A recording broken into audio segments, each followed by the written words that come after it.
Bonjour à tous, je suis Julien de chez Trait d'Union, tech recruteur maintenant depuis 4 ans. Aujourd'hui, on va parler du test technique qui va rentrer en jeu lors de processus de recrutement principalement pour les développeurs ou les architectes. Ce test technique en fait va permettre aux clients d'être rassurés sur la capacité de la personne qui va recruter et surtout être rassurés sur ce que la personne va lui apporter au cours de sa mission. Donc avant tout entretien technique, n'hésitez pas à demander sur quelle technologie va porter cet entretien et donc ensuite vous renseigner sur ces technologies même si vous les maîtrisez. C'est pouvoir répondre à l'ensemble, à un panel de questions très variées qui va aussi bien être de la question purement pratique à de la question purement théorique. Ça arrive très régulièrement que des questions soient posées en entretien et que le développeur, bien qu'il soit habitué à coder avec telle ou telle technologie, n'arrive pas à répondre à une question théorique qu'il aurait apprise à l'école.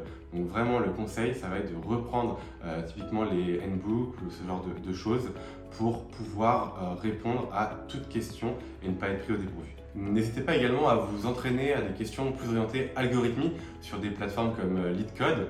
Ça va vous permettre d'être vraiment plus à l'aise avec votre langage de développement et de l'appliquer sur des use cases qui seront un peu plus fréquemment utilisés en entretien technique. Avant tout entretien technique, il faut aussi se préparer. C'est des entretiens qui peuvent être longs, qui peuvent vous mettre entre guillemets à rude épreuve puisque ça peut être des questions, comme je vous l'ai dit, théoriques ou bien plutôt pratiques auxquelles vous n'avez pas l'habitude d'être confronté. Donc préparez-vous bien à répondre à ce type de questions sur un temps en général au minimum d'1 heure. Il est aussi important de préparer bien à l'avance son espace de travail pour pouvoir répondre à l'ensemble des questions. Il faut être prêt à pouvoir partager son écran, à avoir un espace dédié au code que l'on va produire. Donc préparez bien toutes les choses qui vous mettent dans de bonnes conditions avant d'arriver à l'entretien avec le client. Même si vous avez l'habitude de passer ce type de test, n'hésitez pas à vraiment vous préparer à l'avance, à vous échauffer avant d'arriver en entretien technique.